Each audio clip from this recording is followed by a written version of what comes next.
लेकिन अकबर बहुत बड़ा शासक हुआ है और लगभग पूरे हिंदुस्तान को उसने जीता और उसके समय राजपूत एक से एक शासक थे। इतने बड़े साम्राज्य का गठन करना और इन सारे के सारे आसपास के राज्यों के साथ में समन्वय बना के चलना और उसके बाद जब धार्मिक मतभेद अपने चरम पे हो, हिंदू मुस्लिम जैन बौद्ध, इन सब चीजों को मैनेज करना उस समय भी बहुत कठिन चुनौती थी जैसे आज है। जैसे मैंने आपको पहले भी बताया था कि दोस्तों ये जो धर्म का जो लड़ाई है, ये ऐसा नहीं है कि हम ये पहली बार देख रहे हैं। ये हमेशा से जब तक पॉलिटिक्स रहेगी तब तक चलता रहेगा। आप देखोगे अशोक के समय में भी ये प्रॉब्लम थी, क्योंकि वहां पर आपका जैन बौद्ध और सनातन इन तीन धर्म का झगड़ा था, कलेश था। तो इसीलिए अशोक को भी लॉन्च करना पड़ा था अशोक का धम्म। तो धम्म उसको लॉन्च करना मजबूरी थी कि सब लोगों को यूनाइट एक करना। यही धर्म को एक करने की दिक्कत अकबर के साथ भी आई। तो अकबर ने भी तौहीद इलाही चलाया, ठीक। और फिर आगे जाके जिसके सामने भी ये प्रॉब्लम्स आई तो सबने इसको मैनेज करने की कोशिश करी है कि भाई कुछ भी हो लेकिन धार्मिक रूप से कट्टरता नहीं होनी चाहिए और सब एक प्लेटफॉर्म पे होंगे, तभी कोई व्यक्ति एक बड़ा साम्राज्य स्थापित कर पाएगा। तो अकबर की थोड़ा सा उपलब्धियां, उसकी सोच कैसी थी, उसका प्रशासन कैसा था, धार्मिक नीति कैसी थी, राजपूत नीति कैसी थी, सब चीजों को जरा समझना, मतलब रटने पे फोकस मत करना, क्योंकि छोटे छोटे पॉइंट हैं। जैसे अकबर का जन्म 15 अक्टूबर 1542 15 अक्टूबर 1542 को अमरकोट के राजा वीरसाल के महल में हुआ था। आपको बता दिया था कि जब हुमायूं यहाँ से गया था तो अपनी पत्नी को यहाँ पे छोड़ के गया था और यहीं पर उसका फिर जन्म हुआ था। इसकी जो माता थी अकबर की, इनकी माता का जो नाम था दोस्तों वो था हमीदा बानो बेगम, ठीक है। और जो इनकी माता थी हमीदा बानो बेगम, दोस्तों वो इस्लाम धर्म में जो दो विचारधारा आपको मैंने बताई थी, एक तो शिया और एक सुन्नी, तो शिया से संबंधित थी, ठीक है। और इसी वजह से अकबर की जो धार्मिक नीति थी या वो धार्मिक रूप से बहुत सहिष्णु था, तो इसकी माता का प्रभाव बहुत ज्यादा था अकबर के ऊपर। इसी वजह से वो थोड़ा सा पोलाइट था। और क्यों था? क्योंकि आप देख सकते हो कि अगर ये लोग इसको शरण ना देते राजपूत राजस्थान के, तो शायद कुछ होता ही ना आगे स्थिति।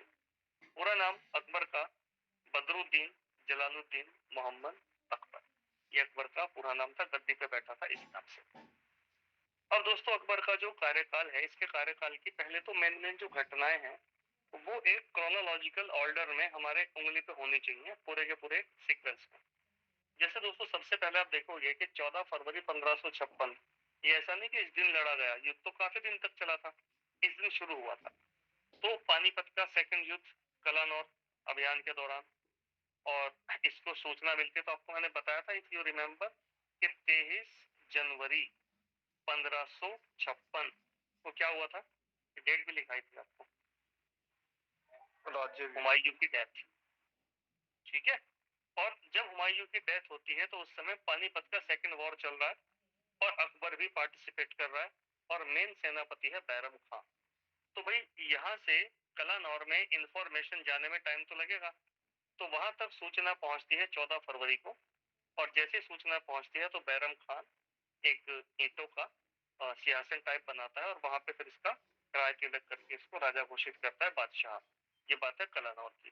उसके बाद फिर जब ये वापस युद्ध जीत के आते हैं तो बाकायदा फिर आगरा में इसका दूसरा क्या होता है, आपका राय तिलक। दोस्तों मुगल काल में बहुत शासक हैं जो गद्दी पे बैठे, लेकिन राज तिलक कराने वाला एकमात्र शासक है अकबर। राज तिलक आप समझते हो, राजपूत राजा कराते थे। तो हिंदू विधि विधान से इसने अपना पूरा का पूरा राज्यारोहण कराया था और धार्मिक रूप से सहिष्णु होने का प्रमाण भी दिया था। तो एकमात्र मुगल बादशाह है जिसने इस तरीके से चीजें कराई। उसके बाद दोस्तों जब ये 1556 में आप देखो, 1542 का तो इसका जन्म ही है और 1556 में है कितने साल का, 14 साल का बच्चा ही तो है। 14 साल के बच्चे को पता ही क्या होता है यार।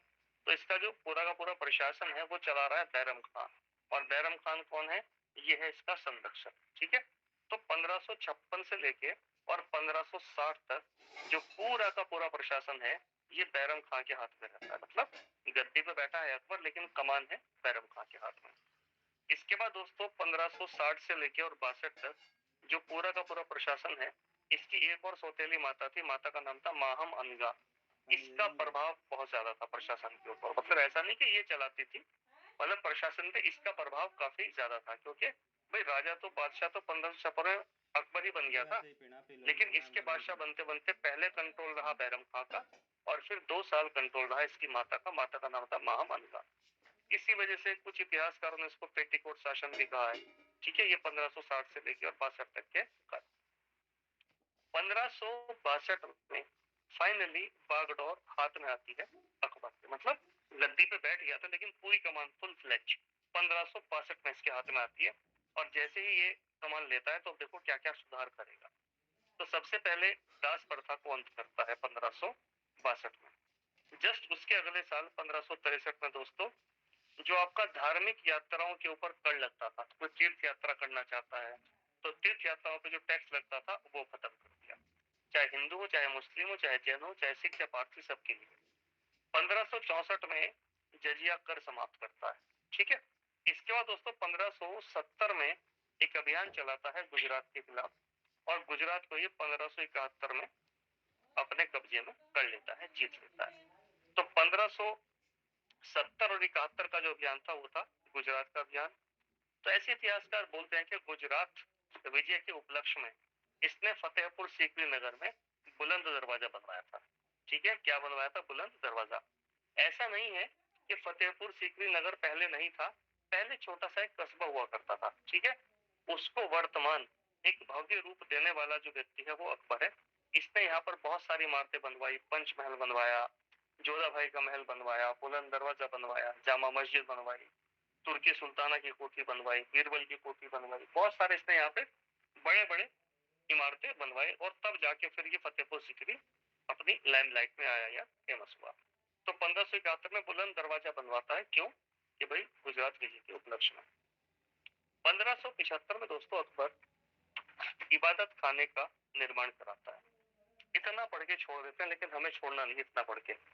इबादत खाना क्यों बना रहा है आप, और इसके पीछे क्या इसकी नीड है और क्या कॉन्सेप्ट है? देखो ध्यान से समझना, मतलब मैं आपको फैक्ट ना पढ़ा के शासक जो है, जो बादशाह है, उसकी सोच समझाने की कोशिश कर रहा हूँ कि किस प्रकार का बादशाह था, तभी तो आप आकलन कर पाओगे उस व्यक्ति में किस प्रकार का रहा होगा। दोस्तों अकबर को ये बात पता थी कि हम शासन कर रहे हैं, मुस्लिम्स हैं, बाहर से आए हैं, लेकिन जो अधिकतर जनसंख्या है वो गैर मुस्लिम है, उसमें हिंदू हैं, जैन हैं, बुद्ध हैं। और क्योंकि हम शासन कर रहे हैं मुस्लिम, तो जो मुस्लिम धर्म गुरु हैं वो क्या करते थे, धर्म को इनके ऊपर थोपते थे, और इस वजह से हिंदू और मुस्लिम के बीच में काफी भेदभाव था। जैसे दिल्ली सल्तनत में आपको मैंने बताया था कि जो हिंदू थे वो मुस्लिमों को बोलते थे मलेच्छ, और जो मुस्लिम थे वो हिंदुओं को बोलते थे आपका काफिर। तो कुल मिला के काफी झगड़ा था, एक दूसरे के रीति रिवाज को भी पसंद नहीं करते थे, और बिल्कुल डिफरेंसेस काफी थे इनके बीच में। तो अकबर को किसी ने कहा कि महाराज अगर आपने अपने पूरे हिंदुस्तान में साम्राज्य स्थापित करना है तो सबसे पहले तो आपने जो धार्मिक उन्माद फैला हुआ है इसको समाप्त करना पड़ेगा, और धर्म के नाम पे जितने लड़ाई झगड़े मारकाट हो रही है ये बंद करानी पड़ेगी। और आपको मैं बता दूं स्पेशली कि ये जो आपके मुल्ले मौलवी हैं, जो इस्लाम धर्म के ठेकेदार बन रहे हैं, ये क्या करते हैं, आगे जाके लोगों के बीच में काफी कट्टरता भरते हैं, और इससे क्या होता है कि उनका तो कुछ नहीं बिगड़ता, लेकिन आपका नाम जो है खराब होता है। तो इसलिए कोई एक ऐसा प्लेटफॉर्म होना चाहिए, अगर धर्म के मामले में कोई भी दिक्कत प्रॉब्लम आती है, किसी भी 2 धर्म 3 धर्म 4 धर्म को लेके, तो वहां पे बैठ के चर्चा हो सके धर्म के ऊपर, और आप भी वहां पे मौजूद रहोगे और ये धर्म गुरु भी वहां पर मौजूद रहेंगे। ठीक है, तो ये कंसेप्ट समझने के बाद तब अकबर ने इबादत खाने की स्थापना करी थी 1575 में, कि ठीक है यहाँ पर क्या होगा, जितने भी धर्म गुरु हैं इस्लाम धर्म के, उनके साथ बैठ के चर्चा करें।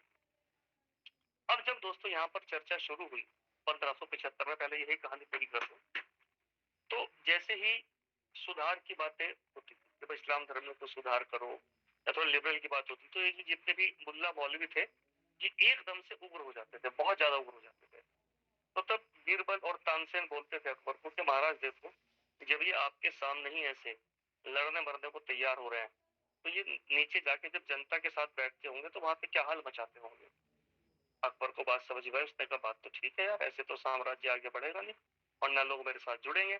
अकबर ने कहा ठीक है, एक काम करो, जो बाकी धर्म के धर्म गुरु हैं, हिंदू के, ईसाई के, जैन के, उनको भी यहाँ पे बिठाओ इबादत खाने में, और बिठाने के बाद में अगर कोई भी मुद्दा फंसता है तो सब आपस में चर्चा करेंगे, मैं भी मौजूद रहूंगा। तो 1578 में फिर अकबर ने क्या किया, इस इबादत खाने में जितने भी धर्म के लोग थे, अन्य धर्म के लोग, सबको आने की अनुमति दी गई। अब वहां पर सब बैठ रहे हैं, मुस्लिम, हिंदू सब बैठ रहे हैं और धर्म के ऊपर चर्चा हो रही है। तो जब धर्म के ऊपर चर्चा हुई तो हिंदू धर्म के लोग अपनी बात रख रहे हैं, जैन धर्म के लोग अपनी बात कर रहे हैं, और ये जो मुल्ला मौलवी हैं ये वापस फिर हो जा रहे हैं, लड़ने मरने को तैयार धर्म के ऊपर। तो अकबर की बात समझ में आती है कि भाई कुछ भी हो, इनका इलाज करना पड़ेगा। अगर धर्म की बागडोर इन मुल्ला मौलवियों के हाथ में रही तो मैं लंबा शासन नहीं चला पाऊंगा। तो इसीलिए औरंगजेब क्या करता है, जस्ट अगले साल 1579 में महजर की घोषणा करता है। अब महजर का मतलब क्या है?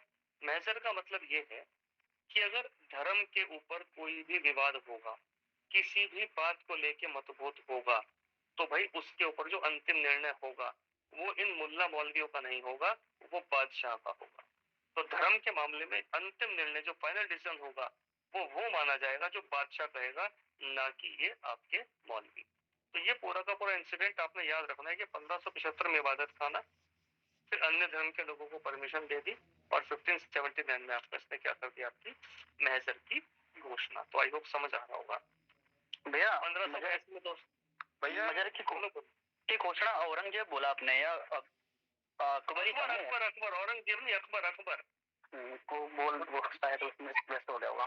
ठीक है भैया, वो बोलने में गलती हो गई, अकबर ही चल रहा है। औरंगजेब का तो मतलब अभी तो औरंगजेब तो पैदा भी नहीं हुआ है। हाँ बहुत लेट है ना वो तो। हाँ ठीक है भैया।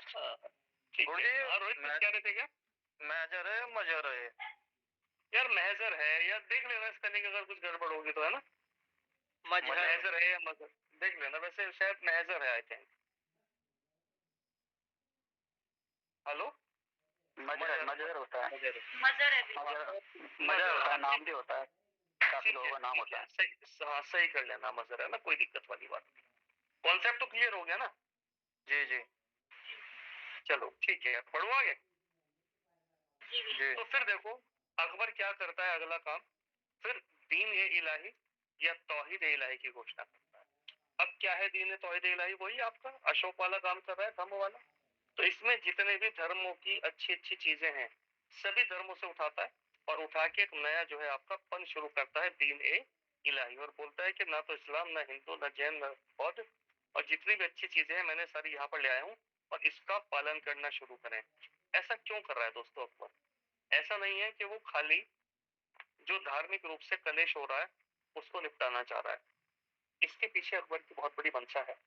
अकबर अपने आप को एक तरीके से जनता के सामने ईश्वर का, अल्लाह का प्रतिनिधि या अल्लाह के रूप में स्थापित करना चाह रहा है कि जो हूं मैं हूं धर्म के मामले में। तो इसीलिए एक अलग धर्म चला रहा है, धर्म नहीं है लेकिन धर्म की सारी बातें उठाई है, पंथ है। तो ये चलाने का मेन मोटिव क्या है कि जनता इसको एक्सेप्ट कर ले, एक मतलब जो सबसे इंपॉर्टेंट प्लेस होता है इस्लाम धर्म में अल्लाह का, उसके रूप कि भाई ये जो व्यक्ति है ये उसी की परछाई है, उसका उत्तराधिकारी है। तो ये भी मोटिव कहीं ना कहीं अकबर का इसके पीछे था। और उसके बाद दोस्तों फिर ये 1583 में आपका क्या स्टार्ट करता है, आप देखोगे, इलाही संबत की घोषणा। और 1582 में जो इस दीन इलाही या तौहीद इलाही का प्रधान था वो था अबुल फजल, और एकमात्र हिंदू जिसने इसको एक्सेप्ट किया था तौहीद इलाही को, वो था आपका बीरबल। छोटे छोटे पॉइंट है, आपको ये याद रहेंगे। इसके बाद दोस्तों अकबर जब अपने साम्राज्य का विस्तार करेगा, ठीक है, अगर आप वर्तमान इंडिया का मैप देखो तो यहाँ पर कहीं पड़ेगा लाहौर और यहाँ पर कहीं पड़ता है दिल्ली। तो जब इसको यहाँ तक आपका काबुल कंधार जीतना है तो अपनी कैपिटल को तो बदलना पड़ेगा ना, यहाँ पे लाना पड़ेगा राजधानी को, तभी तो इसका प्रशासन यहाँ पे बैठेगा और फिर ये सारी की सारी टेरिटरी को कंट्रोल करेगा। तो इसीलिए 1585 में अकबर जो है अपनी राजधानी परिवर्तित करता है और ये फिर लेके जाता है आपका लाहौर। यही राजधानी दोस्तों 1571 में इसने फतेहपुर सीकरी को बनाया था। अकबर की राजधानी 1571 फतेहपुर सीकरी, और यहाँ से उठा के लेके चला गया आपका लाहौर। उसके बाद दोस्तों अकबर की जो राजधानी है फिर वापस आगरा लेके आता है 1598। तो अकबर के काल में 1571 में फतेहपुर सीकरी, 85 में लाहौर, और उसके बाद फिर 1598 में आपका आगरा। 1601 में दोस्तों अकबर का अंतिम अभियान था, विजय अभियान, और असीरगढ़ मध्य प्रदेश में था, और ये अकबर की लास्ट विजय थी। ठीक है, और इसके बाद 1605 में अकबर की हो जाती है आपकी डेथ। तो ये अकबर के जो काल की घटनाएं हैं, ये घटनाएं हमेशा जो है आपके टिप्स पे रहनी चाहिए। यहाँ पर एक चीज मैंने अभी छोड़ी है और आपने भी पकड़ा होगा पॉइंट कि 1576 में हल्दी घाटी का युद्ध। तो आगे जाके इसको पूरा डिटेल डिस्कशन करूंगा, इसमें से बात नहीं करी मैंने। अब देखो दोस्तों, अगर कभी आपसे मेंस में पीसीएस के पूछ ले और पूछता है कि अकबर की धार्मिक नीति के ऊपर प्रकाश डालिए, तो आपने बहुत सारे विद्वानों को देखा होगा ये कहते हुए, अरे यार मेंस में कोई फैक्ट थोड़ी चलते हैं, मेंस तो कंसेप्ट का खेल है। अब आप बताइए कि अगर ये फैक्ट आपको याद नहीं है, इन फैक्ट के बिना आप अकबर की धार्मिक नीति लिख दोगे क्या? आप जब अपने मेंस में ये बोलोगे कि अकबर धार्मिक रूप से सहिष्णु था, तो अपनी बात को सही बताने के लिए कोई ना कोई प्रमाण तो दोगे, और वो प्रमाण क्या होंगे आपके ये। तो दोस्तों ध्यान रखना, एक अच्छा आंसर वही होता है मेंस में जो अपनी बात को कंसेप्ट के रूप में कहे, लेकिन उसके पक्ष में कुछ तथ्य भी पेश करे कि देखिए ये काम किए थे। तो अगर आप बोलोगे कि अकबर धार्मिक रूप से सहिष्णु था, तो फिर आपको बताने पड़ेंगे कि निम्न बिंदुओं से इस बात की पुष्टि होती है, और फिर आप इसमें से 3-4 पॉइंट आगे लिख दो कि देखो भाई इतना काम कर रहा है, और ये सारे के सारे प्रूव करते हैं कि अकबर जो है धार्मिक रूप से सहिष्णु था। ठीक है, तो अकबर की जो धार्मिक नीति है और कुछ नहीं, इन्हीं सारे के सारे पॉइंट का वर्णन आप करके आओगे, बाकी फिर लेखन की पूरी आर्ट और शैली होती है। अब दोस्तों, मुगलों की प्रशासनिक व्यवस्था, एडमिनिस्ट्रेशन मुगलों का कैसा था? प्रशासन मतलब जैसे सपोज करो हमारा जिला है, डिस्ट्रिक्ट, तो डिस्ट्रिक्ट में टॉप क्लास पे होता है डीएम। तो डीएम पूरे जिले का मालिक है। जितने भी सरकारी कर्मचारी होंगे जिले के, मास्टर, एसडीएम, वो सारे रिपोर्ट किसको करेंगे? डीएम को। और फिर डीएम के अंदर अलग अलग ऑफिसर्स होते हैं, एजुकेशन के अलग, सब चीजें। इसी तरीके से जो मुगलों का प्रशासन था वो कैसे चलता था दोस्तों, ठीक है। तो दोस्तों जो मुगलों का पूरा प्रशासन था, उसके प्रशासनिक व्यवस्था का जो आधार थी वो थी आपकी मनसबदारी व्यवस्था। ये मनसबदारी व्यवस्था अकबर ने 1575 में लागू की थी। ठीक, कोई मुझे बता सकता है ये मनसबदारी व्यवस्था अकबर ने कहां से अडॉप्ट करी थी? वो इल्तुतमिश, वो तो इक्ता प्रथा थी, अलाउद्दीन, ठीक है, ध्यान रखना। इसने अडॉप्ट करी थी ये भी आपके उज्बेकिस्तान से, वही शेबानी खान वाला। तो जब का उज्बेकिस्तान और मंगोलिया है ना, वहीं से अडॉप्ट करी थी इसने, वहां पर ये सिस्टम पहले से था, अगर पूछ ले तो ध्यान रखना। अब देखो मनसबदारी में दोस्तों इसने क्या किया कि जो इसके एक तो जहां पर ये खुद बैठा है ये तो हो गया एरिया, और जो साम्राज्य के दूर के क्षेत्र हैं, सपोज करो ये यहाँ पे बैठा है आगरा में, और भाई ये आपका पड़ रहा है हैदराबाद, तो यहाँ से हैदराबाद में कैसे अपने लोगों को अपॉइंट करेगा, कैसे शासन चलाएंगे? तो इसने क्या करा, यहाँ पर अपॉइंट कर दिया मनसबदार, और ये जो मनसबदार हैं यही यहाँ का शासन चलाएंगे, यही सारे के सारे काम करेंगे। लेकिन इन मनसबदारों की जो चाबी है वो हाथ में रहेगी अकबर के, कैसे कि जब चाहे मनसबदारों को हटाया भी जा सकता है, इनका ट्रांसफर भी किया जा सकता है, और ये पद अनुवांशिक नहीं होंगे। ठीक है, जो योग्य आदमी होगा उसी को बनाएंगे। तो इस तरीके से इन मनसबदारों की घुड़सवारों के आधार पे 3 कैटेगरी बनाई गई। पहली कैटेगरी में के लोगों को कहा जाता था मनसबदार, और मनसबदार कहा जाता था 500 से कम। अगर 500 से कम का मनसब है तो मनसबदार कहलाएगा, अगर 500 से 2500 का है तो अमीर कहलाएगा, और अगर 2500 से अधिक का मनसब है तो अमीर आजम कहलाएगा। ठीक है, ये जो मनसबदार थे दोस्तों और आपके जो अमीर थे, जो अमीर आजम थे, इनके लिए दोनों व्यवस्थाएं थी। क्या व्यवस्थाएं थी कि ये एरिया है सपोज करो किसी मनसबदार का, तो यहाँ पर इसको क्या कर दी, कुछ जमीन दे दी, और वो जमीन टैक्स फ्री दे दी कि भाई ठीक है, आपसे जितना भी जमीन से पैदावार होगी वो सारी पैदावार आप रखोगे और बिल्कुल फ्री ऑफ कॉस्ट आपके लिए रहेगी, कोई भी टैक्स नहीं लगेंगे। और ऐसी भूमि को कहा जाता था जागीर भूमि, जो मनसबदारों को दी जाती थी। लेकिन कुछ ऐसे मनसबदार भी थे जिनको जमीनी नगद दिया जाता था। तो जितने भी ये मनसबदार हैं, अमीर आजम हैं, इनको टैक्स फ्री भूमि की व्यवस्था भी थी, जागीर भूमि की, और कुछ केसेस में इनको नगद वेतन, कैश सैलरी भी दी जाती थी। ठीक है, अब दोस्तों सपोज करो ये दरबार है, मुगल दरबार। इस मुगल दरबार में यहाँ पे बैठा है बादशाह गद्दी पे। अब यहाँ पे सबसे आगे कौन बैठेंगे, पीछे कौन बैठेंगे, पीछे कौन, पीछे कौन, पीछे कौन, और राजा के बाजू में कौन? तो दोस्तों इन्हीं से तो पता चलेगा कि किस आदमी की प्रतिष्ठा कितनी है। जो राजा के बाजू में बैठा है उनकी प्रतिष्ठा ज्यादा, जो जितना दूर बैठ रहे हैं उनकी प्रतिष्ठा उतनी ही कम। तो हमें इस बात का कैसे पता चलेगा कि किस आदमी का ओहदा प्रतिष्ठा कितनी है? तो इस मनसबदारी व्यवस्था में दो चीजें थी, एक थी आपकी जात। तो जात से क्या पता चलता था? उसके ओहदे का। ओहदे का मतलब उसका लेवल क्या है, कि वो अगर ये मुगल दरबार है तो दरबार में कहाँ पे बैठेगा, तो उसका प्रतिष्ठा कह लो, ओहदा कह लो, वेतन होगा, इन सब का पता चलेगा जात से। और दूसरा होता था सवार। सवार का मतलब उसको कितने घुड़सवार, ठीक है, जो घोड़े और सैनिक रखने होते थे उनकी संख्या का पता चलता था सवार से। तो इस तरीके से ये पूरा का पूरा आपका मनसबदारी सिस्टम था। यही मनसबदार सारा का सारा प्रशासन चलाते थे, ठीक है। लेकिन इन सभी की जो चाबी है वो अकबर के हाथ में रहती थी। ये पद अनुवांशिक नहीं थे, इनका ट्रांसफर किया जा सकता था और कभी भी पद से हटाया जा सकता था। इनको नगद वेतन की व्यवस्था भी होती थी और कुछ केसेस में जागीर भी दी जाती थी। इसी मनसबदारी व्यवस्था में जहांगीर ने दो नई चीजें ऐड करी थी। एक इसने ऐड किया था दो अस्पा और एक इसने ऐड किया था सिंह अस्पा। दो अस्पा में इसने कहा कि जो घोड़ों की संख्या है वो डबल होनी चाहिए, और सिंह अस्पा में इसने कहा जो घोड़ों की संख्या है वो कितनी होनी चाहिए आपके ट्रिपल। क्योंकि दोस्तों जब किसी युद्ध अभियान के लिए जाते थे तो यार घोड़ा तो भाग रहा है ना, तो अगर एक घोड़े को आप दिल्ली से लेके और मध्य प्रदेश तक जाओगे तो घोड़ा थकेगा नहीं।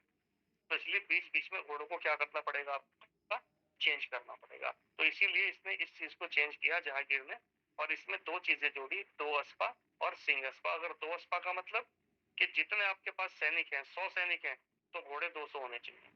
अगर आपके पास 200 सैनिक है तो सिंह अस्पा में आपके पास कितने, 600 घोड़े होने चाहिए। ये व्यवस्था इसमें ऐड करी थी आपका किसने, जहांगीर ने। और यही जो मनसबदार है अपने पूरे के पूरे एरिया का प्रशासन एडमिनिस्ट्रेशन देखते। तो ये तो हो गई दोस्तों मुगलों की प्रशासनिक व्यवस्था, ठीक। अब दोस्तों देखो मुगलों का जो पूरा का पूरा क्षेत्र था, सबसे ऊपर होते थे दोस्तों सूबे, टॉप पे होते थे आपके सूबे। फिर सूबे के नीचे होते थे दोस्तों सरकार, ठीक है। सरकार का मतलब है जिला, डिस्ट्रिक्ट, और सूबे का मतलब क्या है, प्रांत। जैसे हमारा उत्तराखंड है पूरा का पूरा राज्य, तो इसको ये लोग बोलते थे सूबा। और फिर उत्तराखंड के अंदर जो जिले हैं जैसे हरिद्वार है, देहरादून है, इन जिलों को, डिस्ट्रिक्ट को क्या बोलते थे आपके, सरकार। और फिर जिलों के अंदर होते थे दोस्तों परगने, और परगनों के अंदर होते थे गांव। तो इस तरीके से इनका पूरा का पूरा प्रशासन जो है डिवाइड था सूबों में, ठीक है, सरकार में, परगनों में, और परगनों के नीचे आपके गांव। अब दोस्तों अगला टॉपिक आता है मुगलों की लैंड रेवेन्यू सिस्टम, भू राजस्व व्यवस्था। तो दोस्तों अकबर की जो भू राजस्व व्यवस्था है बहुत इंपॉर्टेंट है। क्यों है? जैसे आप किसी भी पुराने आदमी को उठाओगे जो और बादशाह थे, उन्होंने क्या करा, बिना दिमाग लगाए, बिना जमीन की कैलकुलेशन किए, बिना प्रोडक्शन की कैलकुलेशन किए, सीधा भू राजस्व फिक्स कर दिया, भाई 1/3 देना है आपने। अकबर ने ऐसा नहीं किया। होता क्या है दोस्तों, एक जमीन है और इस साल जो है फसल बहुत अच्छी हुई, ठीक, सब कुछ बढ़िया था, बारिश भी अच्छी हुई, क्लाइमेट भी ठीक था, नुकसान भी नहीं हुआ। लेकिन दोस्तों क्या जरूरी है कि उसी जमीन में अगले साल भी फसल उतनी ही अच्छी हो? नहीं। अगले साल हो सकता है बीमारी लग जाए, आपदा आ जाए, तो उसी भूमि में प्रोडक्शन जो है आपका कम हो जाए। तो इसने क्या किया, इसीलिए जितनी भी भूमि थी उन सब भूमि के प्रोडक्शन का लगभग 10 साल तक सर्वेक्षण किया। ये सपोज करो ये भूमि है, ठीक है, इस भूमि का 1571 में कितना प्रोडक्शन, 1572 में कितना, 1573 में कितना। तो जितनी भी भूमि थी उन सबका लगभग 10 साल का पूरा रिकॉर्ड तैयार किया गया कि कितना कितना प्रोडक्शन है। और वो रिकॉर्ड तैयार करने के बाद फिर जो भू राजस्व है वो निर्धारित किया गया, और इसी व्यवस्था को कहा गया दहसाला व्यवस्था या टोडरमल बंदोबस्त। क्यों दहसाला? क्योंकि 10 साल के अनुभव के ऊपर आधारित थी। तो 10 साल में जितना भी प्रोडक्शन था उन सबका औसत निकाला, और औसत निकाल के जो उत्पादन आया फिर उसके ऊपर टैक्स लगाया, ना कि सबके ऊपर। तो देखो कितने दिमाग का काम करा था इसने, ठीक है। एक साल सपोज करो फसल बहुत अच्छी हुई, टैक्स दे दिया आदमी ने, और अगर अगले साल फसल वहीं पर डाउन हो गई तो बेचारा कहाँ से टैक्स देगा सेम। तो इसलिए इसने क्या बनाया, 10 साल का औसत निकाला, और औसत निकाल के उसके ऊपर टैक्स को इसने प्लान किया। इस व्यवस्था को इम्प्लीमेंट करने वाला आदमी था टोडरमल, इसीलिए इसको क्या बोल देते हैं, टोडरमल बंदोबस्त। और इसमें जो आपका टैक्स था वो राजस्व वो था 1/3 एक। अब दोस्तों जितनी भी पूरी की पूरी भूमि थी, जो लैंड था साम्राज्य का, तो 3 प्रकार का लैंड था। एक तो खालसा भूमि, खालसा भूमि वो जो राजा के अधीन है, ठीक है। और दूसरी जागीर भूमि, और तीसरी मदद ए माश। मदद ए माश का मतलब जो भूमि आपको दान में दे दी ब्राह्मणों को, मंदिरों को, मस्जिदों को, किसी को भी, वो होगी मदद ए माश। जागीर भूमि आपको बताया मनसबदारों को जो दी जाती थी टैक्स फ्री। इनके अलावा जो भूमि बचती थी दोस्तों, जहां से टैक्स इकट्ठा होता था, उस भूमि को बोलते थे खालसा भूमि, और इसका मालिक होता था सीधा मुगल बादशाह। मुगल काल में जितनी भी जमीन है उस सब का जो मालिक है, अंतिम अधिकार, वो बादशाह के पास है। अब यही दोस्तों जो खालसा भूमि है, इसको 4 कैटेगरी में रखा गया। नंबर 1 पोलज, नंबर 2 परती, नंबर 3 चांचर, और नंबर 4 बंजर। पोलज का मतलब सबसे फर्टाइल लैंड, सबसे उपजाऊ भूमि जिसमें हर साल फसल पैदा होती है। परती का मतलब ऐसी भूमि जिसमें एक साल फसल एक साल खाली छोड़ना। परती का मतलब होता है खाली छोड़ना। तो एक साल फसल, अगले साल खाली, फिर फसल और फिर खाली। और तीसरे नंबर पे होती है चांचर। इसमें क्या है, उत्पादकता थोड़ी सी और कम हो गई तो उसको चांचर। और फिर चौथी हो गई बंजर। बंजर का मतलब बैरन लैंड। तो इस तरीके से जितनी भी भूमि थी, उस टोटल भूमि को 4 आधार पे आपका डिवाइड किया गया। तो जब 10 साल तक उत्पादन निकाला जा रहा था, तो जो पोलज भूमि है इसका अलग निकाला गया औसत, जो परती है इसका औसत अलग निकाला गया, इसका अलग, इसका अलग। तो इस एरिया में जहां पर पोलज है, इसका टैक्स रेट अलग है, इसका अलग है, इसका अलग है। तो औसत निकाल के जितना भी औसत आता है प्रोडक्शन का, देखो इसका औसत ज्यादा होगा प्रोडक्शन का, इसका उससे कम होगा, इसका उससे कम, इसका उससे कम, और उसका एक तिहाई। तो जो ज्यादा उत्पादन तो इसका एक तिहाई, यहाँ जितना उत्पादन उसका एक तिहाई, यहाँ जितना उसका एक तिहाई। तो इस तरीके से पूरा का पूरा वेल सेटल्ड और वेल एस्टेब्लिश सिस्टम था। अब दोस्तों भू राजस्व रेवेन्यू इकट्ठा करने के लिए अपॉइंटमेंट होती थी एक अधिकारी की, और उस अधिकारी को कहा जाता था करोड़ी, या इसी को बोलते थे आमिल, या इसका दूसरा नाम था अमल गुजार। ये पद दोस्तों ऐसा नहीं कि मुगल साम्राज्य में था, ये पद दिल्ली सल्तनत के दौरान भी हुआ करता था। लेकिन हाँ, मुगल काल में दोस्तों ये बहुत पावरफुल था। क्यों? क्योंकि एक जो करोड़ी होता था अधिकारी, वो एक साल में 1 करोड़ टन का रेवेन्यू इकट्ठा करता था। आप सपोज करो, इमेजिन करो कि एक अधिकारी अपने क्षेत्र से 1 करोड़ टन का बुरा सब सुन रहा है, और अकबर के काल में ऐसे ऐसे 182 करोड़ थे। तो कैन यू इमेजिन कि 182 करोड़ तो केवल यहीं से आ रहे हैं हर साल। अब जरा इमेजिन करके देख लो कि ये इकोनॉमी कितनी बड़ी और कितनी ताकतवर रही होगी। और दोस्तों इंपॉर्टेंट बात, सपोज करो एक खेत में गन्ना लगाया, और एक बीघे में फॉर एग्जांपल मान लो 60 कुंटल गन्ना हुआ, 50-60 कुंटल हुआ, ठीक है। अब 60 कुंटल में हमने टैक्स लगा रखा है 1/3, 1/3, तो 20 कुंटल जो है वो टैक्स लग गया, और किसान के पास कितना बचा आपका? 40। लेकिन अकबर ने ऐसा नहीं किया। अकबर ने कहा कि जितना भी उत्पादन हो रहा है, ये उत्पादन करने में कुछ लागत भी तो लगी होगी, कॉस्ट भी तो लगी होगी, बीज डाला होगा, ठीक है, सिंचाई करी होगी आपने, बहुत सारी चीजें, उस लागत को निकालो। अब कहा कि भाई 10 टन जो है आपका, या 10 कुंटल लागत लगी। अब आपका वो लागत निकालने के बाद जो प्रॉफिट है वो बचा 50 कुंटल। तो जो टैक्स लगेगा वो 60 कुंटल पे नहीं लगेगा, वो लगेगा आपका 50 कुंटल के ऊपर। कितनी अच्छी बात करी अकबर ने। तो यहाँ पर जो भू राजस्व लिया जाता था, वो कुल उत्पादन के ऊपर नहीं लिया जाता था। जो आपका लाभांश होता था, कीमत अपना कॉस्ट को काट के उसके बाद जो चीजें बचती थी उसके ऊपर लिया, ठीक है। तो ये अकबर। और अंग्रेजों का अगर आप देखोगे, जब अंग्रेज भारत में आए तो उन्होंने पूरे ओवरऑल के ऊपर लिया। ये अंतर है आपका अकबर में और अंग्रेजों में। लेकिन दिक्कत की बात क्या है इस देश में, कि अंग्रेजों से किसी को कोई दिक्कत नहीं, और बेचारे को अकबर को गाली मिल गई है। क्यों? मुसलमान था। तो मुसलमान होने का बेचारा कीमत चुका रहा है आदमी। जबकि अगर आप इसकी नीतियों को देखोगे तो अंग्रेजों के कंपैरिजन में तो बिल्कुल बहुत बढ़िया नीतियां थी इसकी। हर तरीके से कोऑपरेट कर रहा है। और जब हमारे यहाँ पे ये यूरोपियंस आते हैं, आगे पढ़ोगे आप लोग जाके, तो बताओ यूरोपियंस का एक काम बता दो, धार्मिक रूप से सहिष्णु अगर ये लोग रहे हो, ठीक। एक एक इंसिडेंट आपको बताऊंगा जब मॉडर्न हिस्ट्री पढ़ाऊंगा। लेकिन फिर वही बात आती है कि भाई अगर धर्म को नहीं बेचेंगे तो सरकार कैसे बनेगी? ये कुछ सरकार ऐसे तो चलती धर्म बेच के।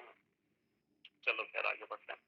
कुछ टर्मिनोलॉजी भू राजस्व व्यवस्था से मुगल काल की, जैसे गल्ला बख्श। गल्ला बख्शे दोस्तों देखो कितना मतलब दिमाग लगा रखा है लोगों ने।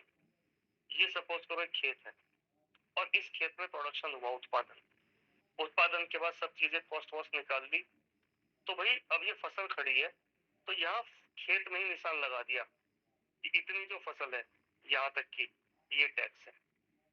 जैसे निशान लगाया, अब ये किसान की रेस्पॉन्सिबिलिटी नहीं है कि इसको काटेगा और काटने के बाद फिर टैक्स के रूप में वहां तक पहुंचाएगा ना।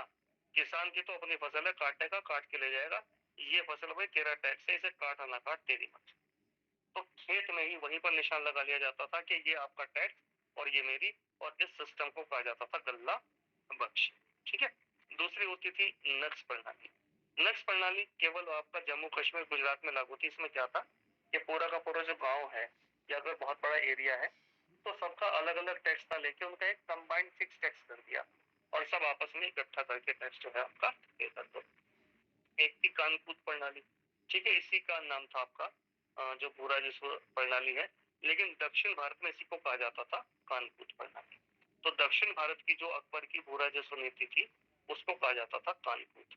और एक थी दोस्तों आपका जाब्ती प्रणाली। जाब्ती का मतलब सपोज करो मेरा खेत है और मैंने गेहूं बो रखे हैं और मेरे पास 10 क्विंटल गेहूं हुए, तो यार अगर 10 क्विंटल में से मैंने आपका सब चलो 9 मान लो और 3 क्विंटल टैक्स के रूप में दे दिए, तो मेरे पास बचे 6 क्विंटल, और मुझे एक साल में अपनी फैमिली के लिए चाहिए आपका 9 क्विंटल गेहूं।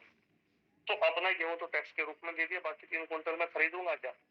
तो उनके लिए व्यवस्था करी गई कि भाई जितना आपका टैक्स बन रहा है ये 3 क्विंटल, अगर आप उपज या फसल नहीं देना चाहते तो आप इसके बदले जितनी इसकी कीमत है तो नगद में पे कर दो। तो अगर उपज या फसल के बदले कोई अगर कैश में टैक्स पे करना चाहता है तो इस सिस्टम को कहा जाता था जाब्ती व्यवस्था। ठीक है। 1580 में ये आपकी तहसाला व्यवस्था लागू की गई थी अकबर के द्वारा, और जब लागू करी थी अकबर ने तो तब टोटल थे 12 सूबे। कितने सूबे थे आपके? 12। और सरकार मतलब जिले कितने थे? 47। तो 1580 में अकबर के पूरे साम्राज्य में 12 सूबे, 12 प्रांत और 47 सरकार यहाँ पर ये लागू की गई। ठीक है।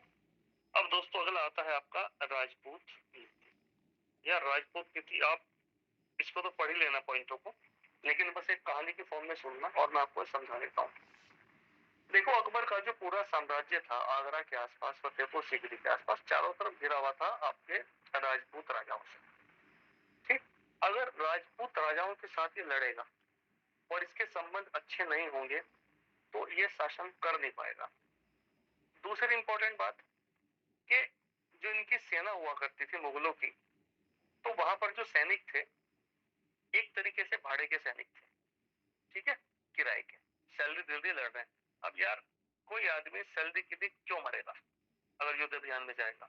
तो यहाँ पर क्या होता था कि इनकी जो सेना थी, बेसिकली जो मुस्लिम सेना थी, वो लोग ना लॉयल नहीं थे, विद्रोह करते रहते थे, राजा कुछ और बोल रहा है, मौका परस्त थे। अब राजा को ये बात पता थी, बादशाह को, कि भाई ये लोग ईमानदार, ये लॉयल नहीं है, मौका मिलने पे ये गड़बड़ कर देंगे। लेकिन दोस्तों ये खूबी थी हमारे राजपूत राजाओं, अगर किसी को जुबान दे दी तो उसके बाद चाहे गर्दन कट गई लेकिन जुबान से हिले नहीं। अगर हमारे राजपूत योद्धा युद्ध स्थल में एक बार चले गए और उनको लग रहा है हारेंगे, तो गर्दन कटवानी मंजूर है लेकिन कभी मुड़ के वापस नहीं भागे। ये अंतर था मुगलों की सेना में और हमारे राजपूत की सेना में। जब उनकी कुटाई होती थी तो वापस भाग पड़ते थे, लेकिन जो हमारे राजपूत शासक थे मर जाते थे लेकिन कभी अपने पैर पीछे नहीं हिलाते थे बिल्कुल भी। अकबर को इस बात का पता था, तो अकबर को पता था कि भाई अगर ये राजपूत सोल्जर्स तुम्हारी सेना में नहीं आएंगे या ये जो योग्य सेनापति हैं ये तुझे नहीं मिलेंगे, तो कभी भी तुम पूरे हिंदुस्तान में अपना साम्राज्य स्थापित नहीं कर सकते। इसीलिए अकबर ने अपनी नीति लागू करी, राजपूत नीति, जिसमें इसने ये कहा कि भाई मैं राजपूतों के साथ में बहुत अच्छे संबंध चाहता हूँ, मैं आपके साथ टकराव नहीं चाहता। तो देखो इसने क्या क्या ऑफर राजपूतों को दिए। इसने कहा कि जो राजपूत शासक है मेरे आसपास के, वो केवल मेरी अधीनता स्वीकार कर लें, और अगर वो मेरी अधीनता स्वीकार करते हैं तो मैं उनके किसी भी काम में इंटरफेयर नहीं करूंगा। वो ही शासन चलाते रहे, वही सारा काम करें, सब कुछ वही करें, और अगर उनके ऊपर कोई अटैक करेगा तो मैं अपनी फौज लेके जाऊंगा और उनको बचाऊंगा, और अगर मेरे ऊपर कोई अटैक करेगा तो वो मुझे बचाएंगे। इसके अलावा इन लोगों को उसने अपने राज दरबार में बुलाया और बड़े बड़े मनसब दिए, मान सम्मान दिया, अपने बराबर में बिठाता था और हर तरीके से खुद रिस्पेक्ट करता था। तीसरी चीज इसने राजपूत राजाओं के साथ में वैवाहिक संबंध स्थापित किए। तो अगर वैवाहिक संबंध स्थापित दो परिवारों में हो जाते हैं तो रिश्तेदार हो जाते हैं। तो इसका मतलब अब ना आप मेरे शत्रु, ना मैं आपका शत्रु, और अगर हमारे ऊपर कोई भी आक्रमण करेगा तो एक दूसरे को हम बचाएंगे। तो ये इस तरीके से पूरी की पूरी राजपूत नीति का पार्ट था अकबर की। लेकिन यहाँ पर इसने दोस्तों एक बहुत इंपॉर्टेंट शर्त रखी। इसने कहा कि भाई अगर कोई राजा मरता है या राजा हटता है तो उसके बाद जो अगला उत्तराधिकारी होगा वो राजा का पुत्र ही होगा। जो राजा का बेटा है वही उत्तराधिकारी होगा। मैं किसी और आदमी को उत्तराधिकारी अपॉइंट नहीं करूंगा। लेकिन अगर एक राजा के दो बेटे हैं या तीन बेटे हैं या चार बेटे हैं तो ये बात मैं डिसाइड करूंगा कि कौन सा बेटा गद्दी पे बैठेगा। ठीक, ये पेच बहुत बड़ा था। अगर किसी व्यक्ति की मृत्यु हो गई गद्दी पे बैठे तो उसके जो चार बेटे हैं अब वो अकबर के आगे पीछे घूमना शुरू कर देंगे। क्यों? क्योंकि गद्दी कौन से बेटे को मिलेगी इस बात का निर्धारण कौन करेगा? आपका अकबर करेगा। तो इस तरीके से पूरी की पूरी अकबर की जो है आपका राजपूत नीति थी। और जो इसने लॉन्च करी थी आपको बता दिया मैंने, राजपूत सेना भी मिल जाएगी इसको, योग्य सेनापति मिल जाएंगे, ठीक है, वैवाहिक संबंध रहेंगे, ताकतवर सेना होगी तो अपने साम्राज्य को आगे बढ़ाएगा। और यही सारी चीजें दोस्तों यहाँ पर लिखी हुई है। दोस्तों इतना ही आज की क्लास में रख लो, है ना, क्योंकि थोड़ा थोड़ा करके